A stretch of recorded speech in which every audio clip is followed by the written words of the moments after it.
7 ब्रह्मा की मृत्यु होने के बाद एक विष्णु की मृत्यु होती है। एक ब्रह्मा जी की आयु कितनी है?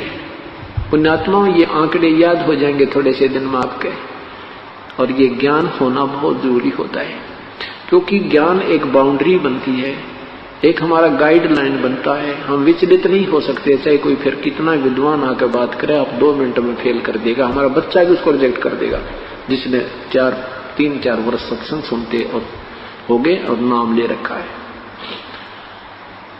एक ब्रह्मा का कितनी आयु होती है? ब्रह्मा की, ब्रह्मा जी का एक दिन है 1008 चतुर्युग का।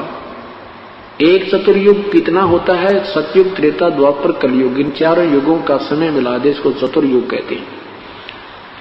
और ये 43 लाख यानी कुछ ऐसा इतना मिला करके वर्ष होते हैं। 4,32,000 कलयुग का समय है, इससे दुगना द्वापर का है, यानी 8,64,000। और 8,64,000 में 4,32,000 और जोड़ दे 12,96,000 त्रेता का, और 12,96,000 में 4,32,000 और जोड़ दे 17 लाख कुछ ये द्वापर का, सतयुग का। इन चारों का योग कर दे, ये 43 लाख कुछ वर्ष होते हैं। तो इतना एक चतुर्युग ये हुआ। ऐसे ऐसे 1008 चतुर्युग का ब्रह्मा का एक दिन, इतनी ही रात्रि। अब इसको लंप संप लेते हैं, 1000 चतुर्युग कहते हैं। 2000 यानी 2000 चतुर्युग का एक दिन रात हुआ। ऐसे 30 दिन का एक महीना, और 12 महीने का एक वर्ष, और 100 वर्ष की ब्रह्मा की आयु। ओए होए, अब गिनती करने लग गए तो गुणा भूल जा। इतनी लंबी वर्षों, इतनी उम्र एक ब्रह्मा जी की होगी, इसकी मृत्यु होगी। ऐसे 7 ब्रह्मा मर जाएंगे, एक विष्णु जी की मृत्यु होगी। ऐसे 7 विष्णु जी की मृत्यु हो जाएगी, तब एक शिव की मृत्यु होगी। इसकी इतनी लंबी उम्र है। इसने माता से यही मांगा था कि मेरी उम्र बढ़ा दे, लंबी कर दे मां। अमर होना चाहा था। दुर्गा ने कहा, बेटा तुम अमर नहीं कर सकती मैं, ये तो विधान है यहाँ का, जो जन्म है वो मृत्यु अवश्य होगी।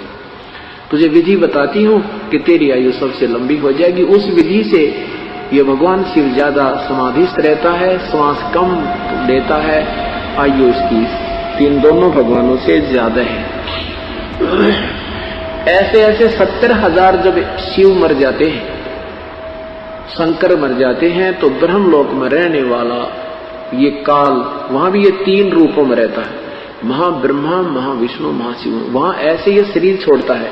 इसने अपना पीरियड काउंट करने के लिए ये क्रिया बना रखी है, जैसे सांप कांचड़ी छोड़ दिया करे, ऐसे ये अपना एक शरीर छोड़ता है। ऐसे इसकी जन्म और मृत्यु होती है। अर्जुन, मेरे जन्म और मृत्यु दिव्य हैं, तू नहीं जानता, दिव्य ऐसे हैं ये। तो 70,000 ये त्रिलोकीय काल का पुत्र मर जाता है, तब एक ये ब्रह्मांड में रहने वाला महाशिव मरता है। उसके बाद एक ब्रह्मांड में पूर्ण रूप से प्रलय हो जाती है, इसको महाप्रलय कहते हैं, एक ब्रह्मांड की महाप्रलय। उसके बाद ये काल इन सब जीवों को दूसरे ब्रह्मांड में शिफ्ट कर देता है। वहां ऐसे ही अपनी पत्नी को, दुर्गा को महाब्रह्मा, महाविष्णु, आप स्वयं महाब्रह्मा, महाविष्णु शिव रूप में रहता है। दुर्गा को महासावित्री, महालक्ष्मी और महापार्वती रूप में रखकर वहां पुत्रों की उत्पत्ति करके सृष्टि प्रारंभ करता है। अब ऐसे एक काल मरता है, अर्थात एक ब्रह्मांड की जो प्रलय होती है, ये एक दिन हो गया, ये एक युग हो गया परब्रह्म का। परब्रह्म का एक युग हो गया। जो 70,000 शिव मरते हैं, अर्थात एक काल मरता है, ब्रह्म मरता है, ये एक युग हो गया परब्रह्म का। परब्रह्म का एक युग हो गया। ऐसे 1000 युग का उस परब्रह्म का दिन, इतनी ही रात्रि, 1000 युग का, नोट चतुर्युग। ये पॉइंट समझना पुण्यात्मा, और कोई बालक नहीं है, कोई शिक्षित हो सभी, कोई एमए है, कोई ग्रेजुएट है, कोई 10वीं, कोई आज कोई बालक नहीं। और शास्त्र हमारे पास है, देखोगे तो पता चलेगा ये कहाँ डले डुआ रखे थे हमारे 3 नादान महर्षि बने बैठे थे।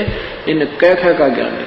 8वें अध्याय, 7-8 गीता जी के 8वें अध्याय के 17वें श्लोक में लिखा है, सेंसर युग लिखा, उसमें सेंसर चतुर्युग नहीं लिखा है। ये परब्रह्म की महिमा गाई है, इसमें परब्रह्म के विषय बताया। दूसरा अव्यक्त, गीता जी के 8वें अध्याय के 7वें अध्याय के 24वें श्लोक में तो अपने विषय में बताया कि मैं अव्यक्त हूं, और 8वें अध्याय के 20 में लिखा है कि वो अव्यक्त, ये सब संसार का नष्ट होने पर उस अव्यक्त में ये सब प्राणी समा जाते हैं, और उस अव्यक्त से भी दूसरा जो अव्यक्त प्रभाव है वो कभी नष्ट नहीं होता, वो तीसरा अव्यक्त, यानी 3 परमात्मा है। ब्रह्म ये प्रथम अव्यक्त, अव्यक्त का अर्थ होता जो अपनी योग माया से छुपे रहते हैं, सामने नहीं आते, वो होते आकार में है, वो प्रत्यक्ष दृश्य नहीं देते और वो होते आकार में है।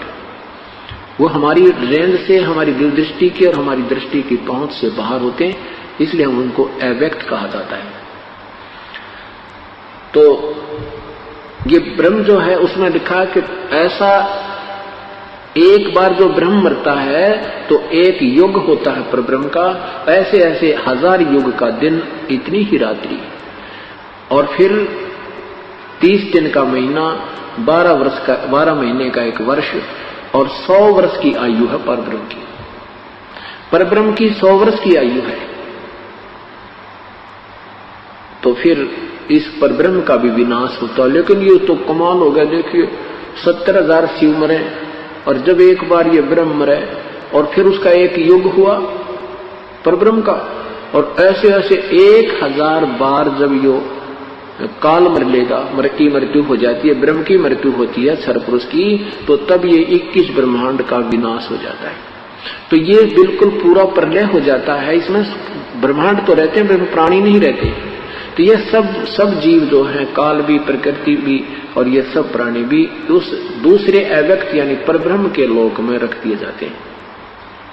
और ऐसे 100 वर्ष की आयु जो परब्रह्म की पूर्ण हो जाती है, उसके बाद उस परब्रह्म का विनाश भी ऐसे निर्धारित समय पर प्रभु की कृपा से अचिंत के माध्यम से होता है।